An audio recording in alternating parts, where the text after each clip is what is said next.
is ever to be told found in simplicity and not in the multiplicity in and confusion of things. Isaac Newton. Hello and welcome to the podcast. From Rye Streets to May Home. We are your hosts Daniel and Nyeemah. Today we will be comparing and contrasting The Catcher in the Rye and How to Kill a Mockingbird. We'll be going over main characters, emotion, traits, and life for them. So without further ado, let's begin. First, let's take a look at our main characters for the book To Kill a Mockingbird by Harper Lee. Scout, the narrator, is a young girl during the 1930s where racism was still present at the time. Scout goes through some things, which ultimately unpacks her view of the symbol of a mockingbird. Her father, Atticus, is a lawyer. He is a composed man with morals that never change throughout the book. He is the character that shapes other characters the way they are at the end of the story. Jem, Scout's older brother, also goes through his things, which changes his view on other situations and their feelings. Yeah, and the similarity Holden within The Catcher in the Rye has strong feelings about characteristics of people and how they act. With him not talking about a lot of with him not talking about a lot of people who just act normal and without a facade. He is within control of his emotions only within certain parts, but most of the time is erratic in nature with about wanting to belong somewhere. I do truly admire Holden and how he is within him with himself, but also his depression is also a very protruding part of his character with him not being happy on most of the pages.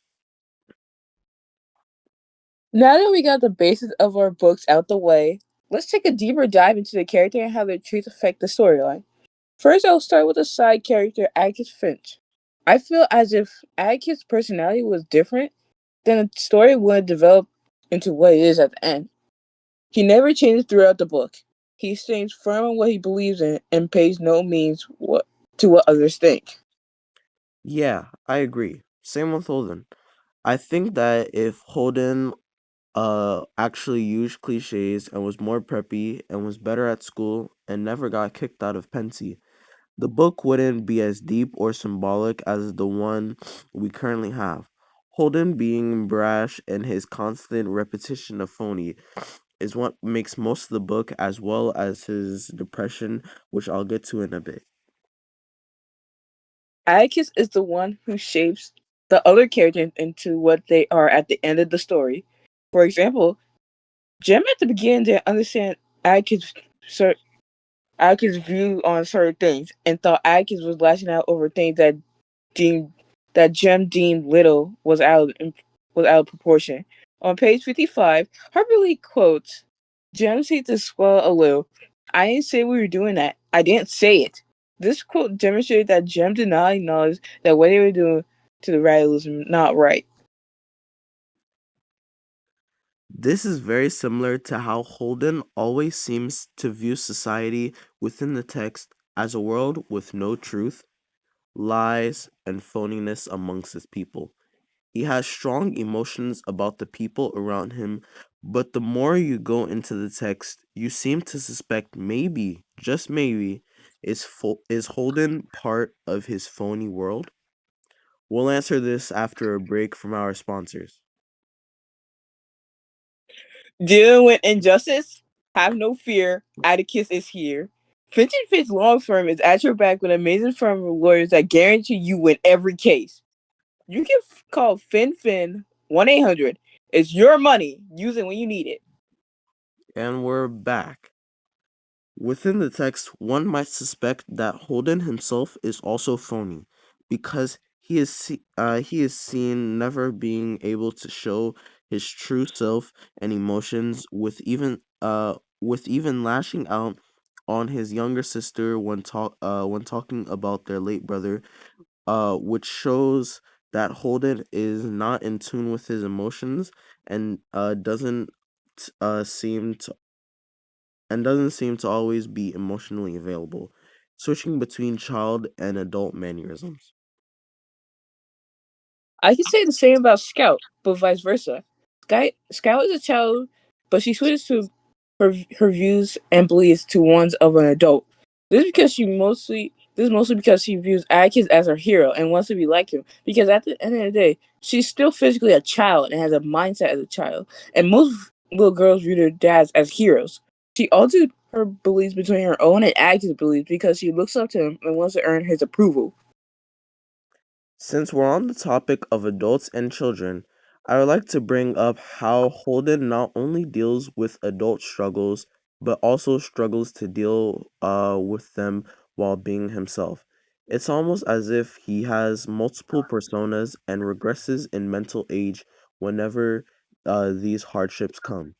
He seems to not know how to deal with death and temporarily tries to get through his life with alcohol.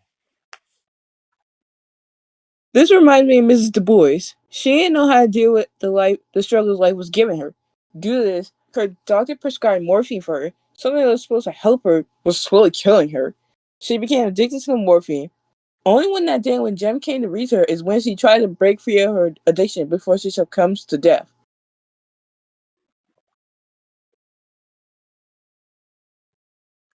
Miss Du Bois also s- also seems similar to Holden when Holden takes Phoebe to the merry-go-round, which is where he finally begins to be seen maturing, living out his dream to be a catcher in the rye and showing mixed emotions of somber and joy.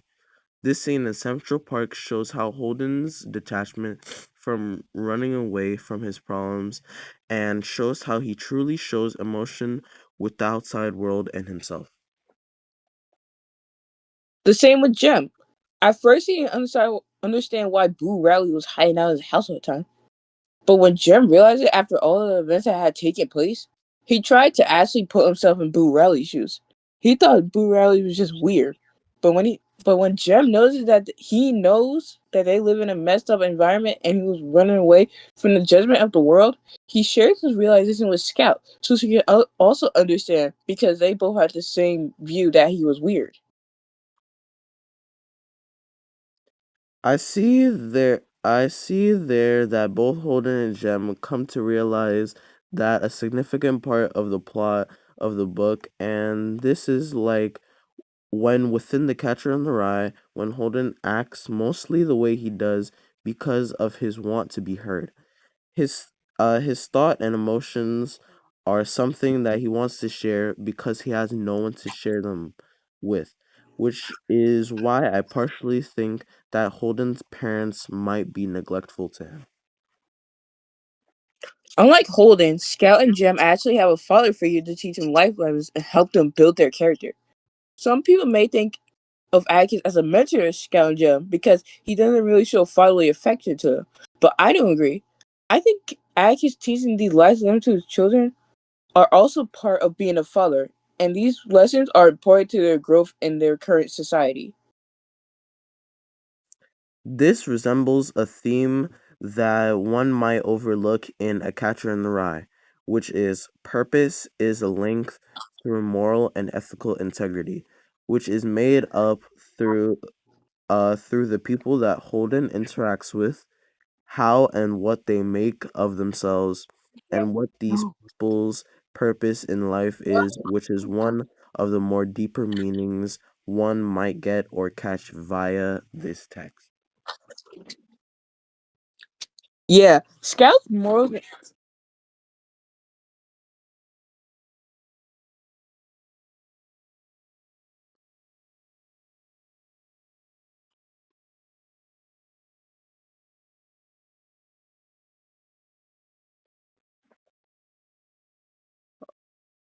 Yeah, Scout's morals and ethical integrity gets shaped by the people who she interacts with. Her morals mainly get shaped by Atticus, but when Bob Ewell attempts to hurt her and her brother, she realizes the symbol of a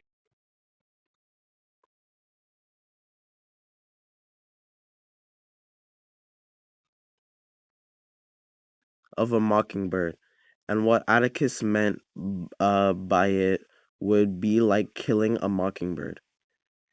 If we're gonna talk about symbolism, there are various symbolisms within the Catcher in the Rye. For example, the carousel, the spray paint, and the hat.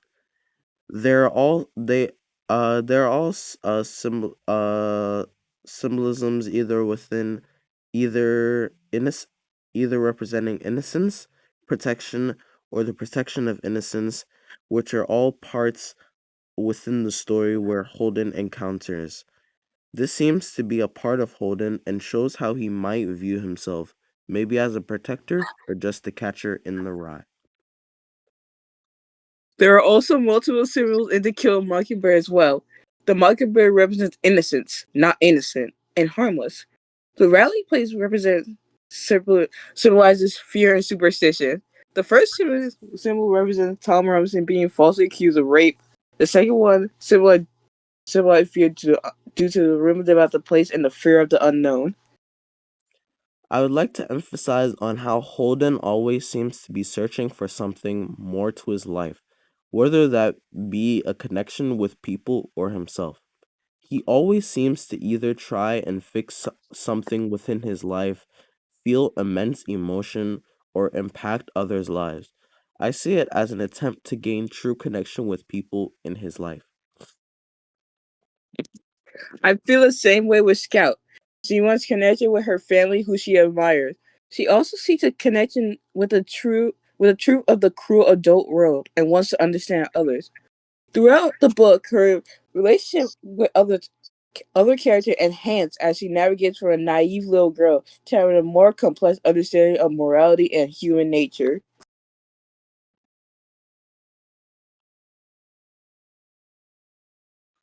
Within Holden's life, family seems to be a word that he shies away from, whether it be hiding from his parents and nearly running away, nearly going crazy about his dead brother Ali, or him finding his sister the only member to resonate within Holden like no other. Holden really yearns for that true human connection.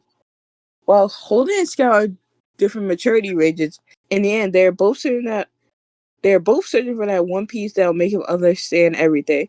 They both want true human connection to a human world and with their family. This is the piece that really makes them similar. However, Scout wants to understand the prejudiced society they live in, while Holden just needs someone who will listen to him. Holden does always seem to be lost within the text, always wandering, never truly having purpose for the places he goes, and just living how he lives. He doesn't seem to like he doesn't seem to like he cares to act like he cares too much about life, but just enough to